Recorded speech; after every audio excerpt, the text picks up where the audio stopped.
nationalist soldiers, Ruslan Arushev, is now appealing to his former comrades in arms to renounce war. Arushev, do you have any data on the numbers of Afghan vets on one or the other sides in countries where interethnic conflicts are going? No, we don't have any exact data, but as far as the opposing sides in all the conflicts, such as Nagorno-Karabakh or Pridnestrovia, there are Afghan vets. They're participating in these conflicts, they're fighting each other. I'd like to first and foremost appeal to all my former Army comrades who are currently holding arms in hand and fighting against each other. This armed path is a dead end. And for all Afghan vets, this can only result in the same situation they've seen in Afghanistan. People who have already seen the horrors of war can play a part. They can become great or small leaders in order to resolve all these problems by peaceful means only. The proposed meeting between the leaders of Armenia and Azerbaijan in Kiev did not occur. President Armenia Terpetosyan refused to hold negotiations while Azerbaijan continues to blockade Armenia. Despite opposing sides, the meeting in Kiev will probably continue tomorrow. Today, UN Secretary Representative Cyrus Vance arrived in Armenia from Baku.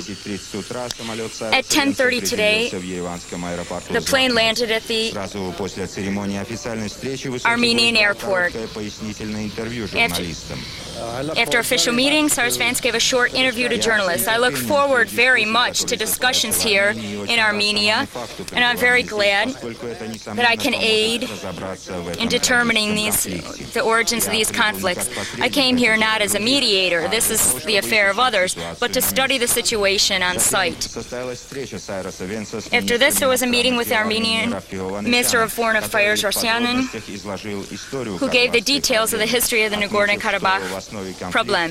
He noted that it is the right of the Nagorno-Karabakh residents to self-determination, which is the basis of the conflict, not territorial claims or religious prejudices, as the Azerbaijan government is trying to tell the world community through the media. In the afternoon, Cyrus Vance was received by the President of Armenia, Levon Terpetosyan. Official positions for the peaceful and fair resolution of the conflict were outlined during the meetings. Tomorrow, Cyrus Vance will familiarize himself with the situation on site in Nagorno-Karabakh to hear the third, but the main party opinion in this conflict. This trip, like that to Armenia and Azerbaijan, will be the basis for a speech to the UN Security Council. This morning, the withdrawal of Soviet troops began from Latvia. Today, there are 45,000 soldiers in Latvia to be withdrawn. Latvian authorities believe that all soldiers should be withdrawn by fall of this year. Military believes that this can be accomplished no earlier than 5 years from now. For 40 years, the radio and communication troops were quartered here in Salisbury. Here you see the equipment demobilized by the army, and you can see the nice quarters and sites of the Lithuanian border troops who have already deployed here. The last soldier is now leaving. The last words in Limburg region. Congratulations on your return to the homeland. We're tied in many ways to this land, and we won't forget the fact that it was the Russian Federation, which was the first state in the world to return the status of independent state to the Latvian Lithuanian Republic. Truck colonies are leaving and new soldiers are being redeployed to the area. Latvian retirees will receive an increase in their median income beginning April 1st from 640 rubles to 1,030 rubles per month as a result of indexing. There will be new passports issued. Citizens will have blue passports. Non-citizens of the country will receive brown passports. Today at the Russian Council of Ministers, on the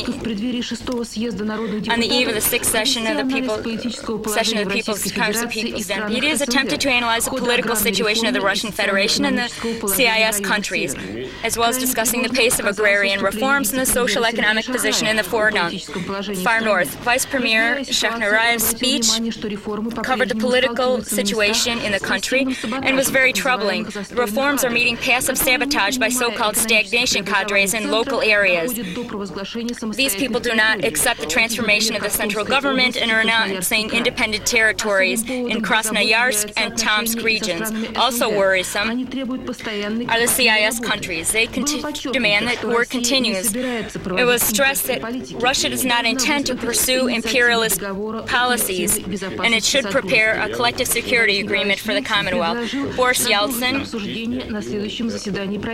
will continue this theme at the next meeting. He expresses dissatisfaction at the Ministry of Foreign Affairs for its lack of forecasts on the CIS countries, and he supported UN participation in resolving the Nagorno-Karabakh conflict, as well as expressing support for joint CIS forces to keep the peace. Russia is at the crossroads, he finished. The choice of road will determine the future. Today, Boris Yeltsin received the head of the European Bank for Reconstruction and Development. The headquarters are founded in London, January 1990, to help facilitate capital investment in East European countries and decrease the risk of financing, as well as augment change in structures during the transition to a market economy. Before he was appointed to the president of the bank, he was also advisor to the French president. During the 1.5 hour discussion with Yeltsin, we discussed the situation in Russia, the reform program, the latest steps towards taken by Russia in the economy and politically, the paths towards democracy. We touched on the problem of the integrity of the integration of Russia to the world community. We also attended to questions of disarmament, including nuclear, the conversion of the military industry, and the development of energy and agriculture. We discussed concrete principal projects which the bank could help further. We discussed theoretical questions, the details of which will be worked out during negotiations with Vice Premier Gaidar. We just received a report from our correspondent in Kazan. This should be very interesting. Soon, the population of Tatarstan will participate in the referendum. Although many experts say that this will have no legal force, there is still the possibility that the results will have unpredictable consequences.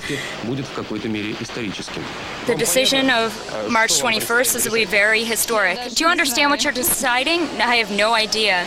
This is a watch factory, very clean. It has mixed nationalities. It's very competent in production. It provides its workers with a relatively good life. What will happen to this factory after the referendum? I believe that the leadership will become closer, and there will be more economic results for our factory. What will happen in the future, I can't say, but I feel that there will be a lot of pressure on us because the Republic is in a very tough situation. The budget still has not been confirmed. Owners always look cautiously at any change in authority.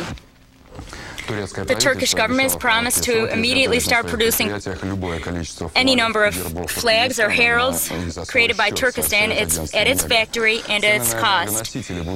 Energy prices will be freed in mid-April, according to Russian energy advisor Alex Lukayev. The Russian government will supply Georgia with 100,000 tons of oil, 100,000 tons of gasoline, as well as other energy products. The Belarusian Council of Ministers adopted a resolution to cut all meat deliveries to Russia this year by 9 tons.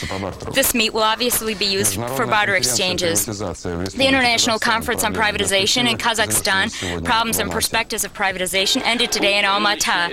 The path to the market economy in Kazakhstan is an irreversible one. President of Kazakhstan, Nursultan Nazarbayev, stated at the conference, the process of privatization should first and foremost include protections for firms privatized and protect social justice. Privatized firms should also be protected from mafia elements, said Eric Asimbayev.